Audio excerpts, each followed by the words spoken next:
ओम नमः संस्कृताय।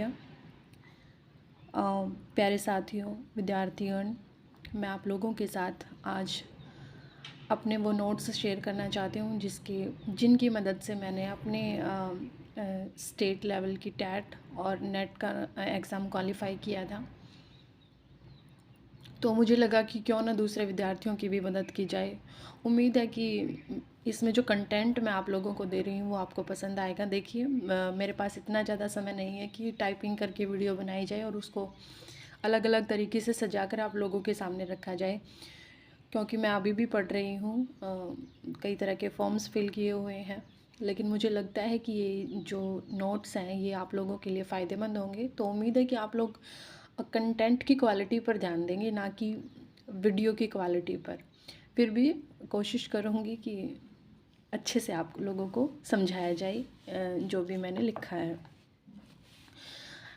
एक्चुअली हम जो है रचनानुवाद कौमुदी से शुरुआत कर रहे हैं।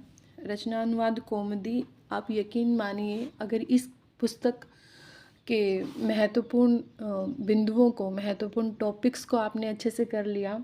भाई, मैं अपने एक्सपीरियंस के बेस पर बता रही हूँ कि मतलब ये आज की क्लास में से भी अलग अलग एग्ज़ाम्स में, अलग अलग परीक्षाओं में अनेक बार प्रश्न बन चुके हैं। पेपर सेट करने वाला कहीं से भी, मतलब जैसे मान लिया कि माहेश्वर सूत्र दिए हुए हैं, उनमें से कहीं से पूछ लिया, प्रत्याहार में से पूछ लिया कि किस प्रत्याहार में कितने वर्ण होते हैं, मतलब कहीं से भी छोटे से छोटा वो निकाल करके वहाँ से प्रश्न बना देते हैं। तो देखिए, मेरा पर्सनली मानना ये है कि चीज़ें वही होती हैं, सेम होती हैं, बट एग्ज़ाम का लेवल कैसा है, किस लेवल का, किस सत्र की परीक्षा हम दे रहे हैं, वो उस पर डिपेंड करता है। अगर हम स्टेट लेवल की कोई परीक्षा दे रहे हैं तो उसका लेवल थोड़ा सा कम रहेगा, और अगर नेट लेवल की या DSSB की परीक्षा हम दे रहे हैं तो उसका लेवल थोड़ा हाई रहता है। लेकिन हम क्यों ना अपनी तैयारी ऐसी कर लें कि चाहे हम किसी भी लेवल की परीक्षा दें, हम तैयार रहें। मतलब कहीं से कोई भी प्रश्न पूछा जाए तो वो हमें मतलब आ ही जाए। हम ये ना सोचें कि किसी परीक्षा के लिए अलग से तैयारी नहीं होती, बस हमारी कमी वहाँ रह जाती है कि हम किसी भी टॉपिक को बिल्कुल जड़ से, मतलब अच्छे से डिटेल से नहीं करते हैं। हम ऊपरी सतह से देखते हैं और कुछ मेन से क्वेश्चन करके चले जाते हैं, तो वहाँ पर हम मार खा जाते हैं। अगर हम जिस भी टॉपिक को कर रहे हैं पूरा डिटेल में, पूरा विस्तृत रूप से कर लेना, तो वहीं से चाहे कोई कैसे भी प्रश्न बनाए, प्रश्न बनाने वाले या परीक्षा तैयार करने वाले, प्रश्न पत्र तैयार करने वाले, हम मार नहीं खाएंगे। तो कोशिश करते हैं उसी तरीके से हम आज की वीडियो में ये चीज़ें समझ पाएँ। ठीक है, मेरे हैंड रिटन नोट्स हैं, मेरे पास टाइपिंग का समय बिल्कुल नहीं है। तो आप लोगों को थोड़ा सा क्वालिटी में कॉम्प्रोमाइज़ करना पड़ेगा, बाकी कंटेंट में एश्योरिटी है और समझाने में मैं मतलब अच्छे से समझाने की कोशिश करूँगी। देखिए, सबसे पहले जो है हम देखेंगे रचना अनुवाद कौमुदी में जो स्टार्टिंग होती है उसमें पहले ये बताया गया है कि महर्षि पाणिनि ने अष्टाध्यायी की जो रचना है वो 500 ईस्वी पूर्व करी थी। और उनकी इस पुस्तक से पहले मेरा जो एक्सेंट रहेगा, मेरा जो बोलने की जो लय रहेगी या मेरी जो भाषा रहेगी बहुत ही सरल रहेगी। ऐसा नहीं कि आपको बिल्कुल ही शुद्ध संस्कृत, शुद्ध हिंदी, नहीं, ऐसी भाषा जिसमें हम, ऐसा लगेगा आपको कि हम बैठ कर के बातचीत कर रहे हैं, बैठ कर के कोई डिस्कशन कर रहे हैं और आप लोगों को अच्छे से समझ में आ जाएगा। मुझे ये नहीं दिखाना कि मेरी भाषा बहुत ज़्यादा विद्वत्तापूर्ण है, नहीं, मुझे सिर्फ ये है कि मतलब हम सभी उस लेवल पर जहाँ ये लगे ना कि हम जुड़े हुए हैं, ऐसे लेवल की भाषा का हम प्रयोग करें और आसानी से समझ जाएं, बस इतना ही है। तो 500 ईसा पूर्व महर्षि पाणिनि ने अष्टाध्यायी की रचना करी थी। और इनकी अष्टाध्यायी से पहले आप सभी जानते हैं अष्टाध्यायी मतलब 8 अध्याय हैं जिसमें, और इस पाणिनि जी की जो ये रचना है बहुत ही सुदृढ़ है, मतलब बहुत अच्छे तरीके से इन्होंने रचना करी है, सुसंयत है, अच्छे से सिस्टमैटिक तरीके से बताया है, श्रृंखलाबद्ध है, वैज्ञानिक है, ऐसा नहीं कि कुछ भी उठाया और लिख दिया। ठीक है, मतलब वैज्ञानिक तरीके से बताया है और परिपूर्ण शैली में है। अपने आप में हम ये कह सकते हैं कि एक अद्वितीय पुस्तक है। ऐसी पुस्तक ना पहले थी व्याकरण के ऊपर, ना ही उसके बाद कभी बनी। हालांकि बहुत सारे टीकाकारों ने अलग अलग रचनाएं लिखी हैं। फिर भी ये अद्वितीय ही है, इस जैसी कोई पुस्तक हमें दिखाई नहीं देती, कम से कम संस्कृत व्याकरण में।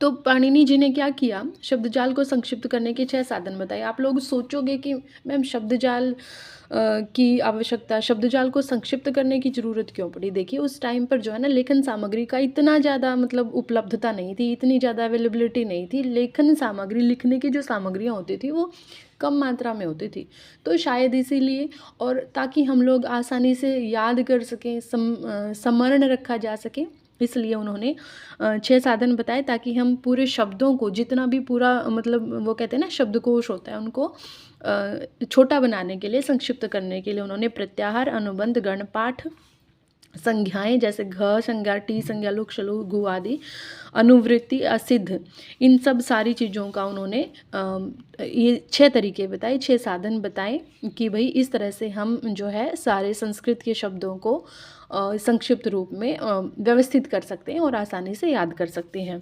अब उन्होंने कुछ पारिभाषिक शब्द दिए हैं, वो देखेंगे हम। सबसे पहले प्रत्याहार दिया है।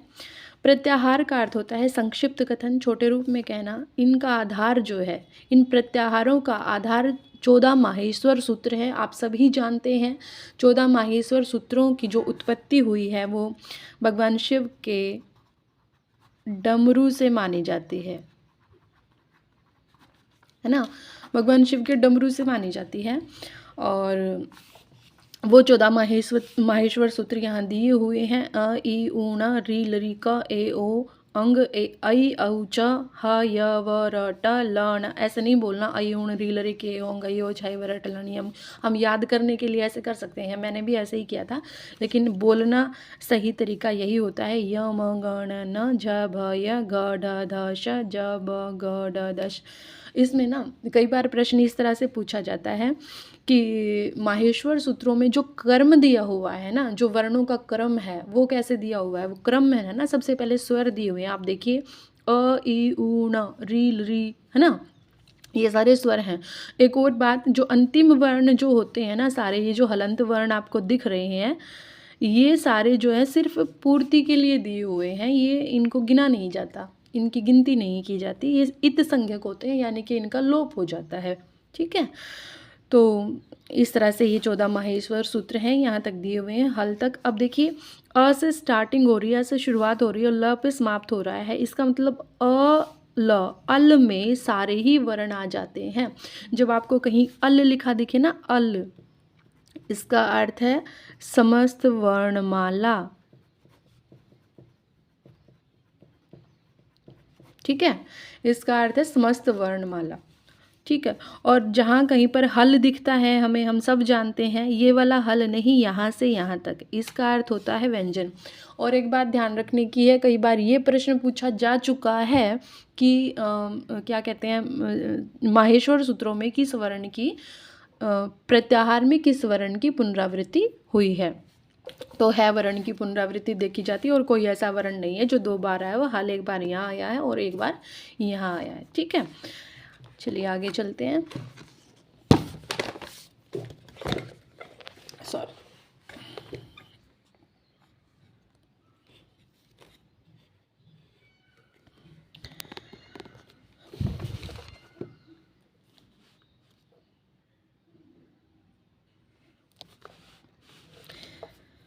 आगे बताया है कि झस प्रत्याहार जो है, झस प्रत्याहार में 10 वर्ण है। कई बार पूछ लिया जाता है प्रश्न, पूछा गया था केवीएस के एग्जाम में, केवीएस में ही पूछा, हाँ केवीएस के एग्जाम में पूछा गया था कि झस प्रत्याहार में कितने वर्ण है। उसके बाद टेट में भी पूछा गया था, झस प्रत्याहार में 10 वर्ण है। जब आप झस प्रत्याहार को गिनेंगे ना, यहाँ से झ देखिए, झ यहाँ है और श यहाँ है।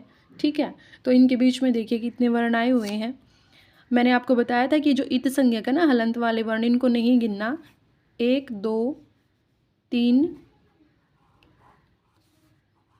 इनको नहीं गिनना। 1 2 3 4 5 6 7 8 9 10। ठीक है, तो झस प्रत्याहार में कितने वर्ण, वो कहीं से भी पूछ सकता है। इसके लिए हमें सारे के सारे प्रत्याहार याद होने चाहिए अच्छे से। ठीक है, तो झस प्रत्याहार में 10 वर्ण है। प्रत्येक सूत्र का अंतिम जो वर्ण है वो इत संज्ञक है। ठीक है, उसके बाद अनुबंध देखेंगे क्या होता है। अनुबंध प्रत्ययों के आदि में, प्रत्ययों की शुरुआत में या अंत में कुछ ऐसे स्वर या व्यंजन इस कारण से लगे रहते हैं कि ऐसे प्रत्यय के होने पर गुण, वृद्धि, आगम, आदेश आदि विशेष कार्य हो जाए। इसका मतलब ये है, जैसे कोई प्रत्यय श से शुरू हो रहा है तो उसके साथ मतलब इस वाली शुरुआत जहाँ पर श इत होता है, जहाँ पर श का लोप हो जाना है, उसके साथ कुछ विशेष क्या कहते हैं प्रत्यय लगाए जाते हैं और वृद्धि, आगम, आदेश आदि हो जाते हैं। देखिए कैसे, ऐसे वर्णों को अनुबंध कहते हैं, क्योंकि उन वर्णों के वजह से गुण हो रहा है, उन वर्णों की वजह से वृद्धि हो रही है, उन वर्णों की वजह से आगम और आदेश हो रहे हैं, तो इसलिए उसको अनुबंध, भाई इनका कॉन्ट्रैक्ट है इनके साथ, अगर ये आया तो ये चीज़ होगी ही होगी। इस तरह से समझिए आप अनुबंध को। जैसे स्त्री प्रत्यय है, स्त्री प्रत्यय के विधान के लिए एक सूत्र है शिद गोरादि भयश्च। इस सूत्र के अनुसार जिन प्रत्ययों में श इत होता है, श इत का मतलब क्या है भाई, कोई ऐसे प्रत्यय हैं जिनमें जब हम मतलब लोप करते हैं जहाँ पर, तो वहाँ पर श का लोप हो जाता है, जहाँ पर श का लोप हो जाता है, ऐसे प्रत्ययों में, जिन शब्दों में ऐसे प्रत्यय लगे हुए हैं जहाँ पर श का लोप होना है, अगर उनका हमने स्त्रीलिंग बनाना है तो स्त्रीलिंग बनाने के लिए गीस प्रत्यय लगाएंगे। हम ना बड़े पजल होते हैं, बड़ा संदेह होता है हमें कि गीस लगाएं, गीप लगाएं, टाप लगाएं, कौन सा प्रत्यय लगाएं।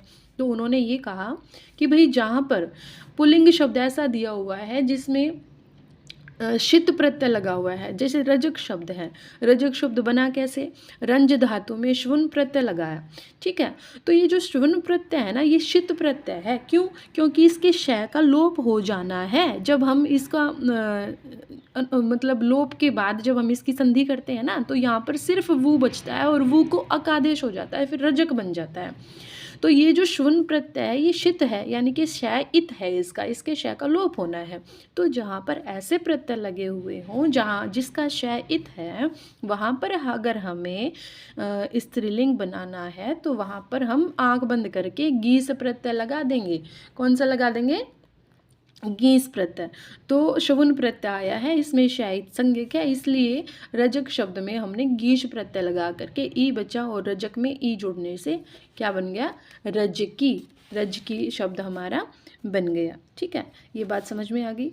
उसके बाद कत्वतु प्रत्यय में क और उ इत संज्ञक है। कत्वतु प्रत्यय में क और उ इत संज्ञक है, वहाँ पर त्वत बचता है या वत बचता है, इसलिए कत्वतु प्रत्यय को कित कहते हैं। और क्षत्रिय प्रत्यय में श और री जो है वो इत संज्ञक है, इसलिए क्षत्रिय को शित कहेंगे, ठीक है। इसके आगे के नोट्स मैं अगले वीडियो में शेयर करूँगी, तब तक ध्यान रखिए और ठीक लगी हो तो बता दीजिएगा।